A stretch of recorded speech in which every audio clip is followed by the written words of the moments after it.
recently had the pleasure of attending my first event as the Shadow Minister for the Arts, a topic I'm deeply passionate about, and as part of a strategic cultural partnership between the European Union, Arts Queensland and the Gold Coast's Home of the Arts, locally known as HOTA, I explored the new and acclaimed exhibition Inside Pompeii, the origins of a European way of life.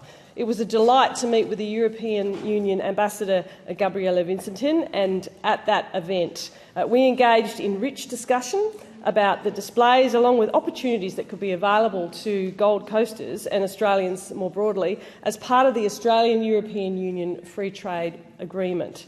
This free trade agreement was something that began under the former coalition government back in 2018, and I note that it still has not been finalised under the Albanese government after a number of years of negotiations. The free trade agreement would allow for a significant amount of two-way trade between both Australia and the EU and foster stronger relationships and more opportunities for Australians. The Pompeii display is a unique European arts touring exhibition photographed during the quiet of COVID, showcasing many areas generally not as accessible to most tourists if they were to visit in person.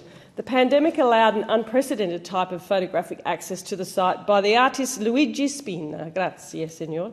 It was a rare and intimate look at one of Europe's most iconic historical sites, available to Gold Coast residents for the first time.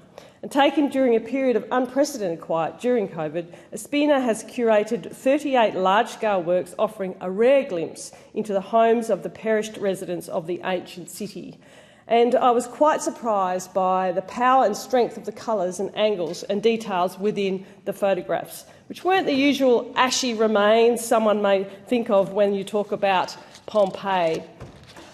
I was pleased to be joined by several of my Gold Coast City Council and State MP colleagues, as well as supporters of the local arts and members of our community. We had an incredible time exploring the gallery and taking in the timeless exhibit.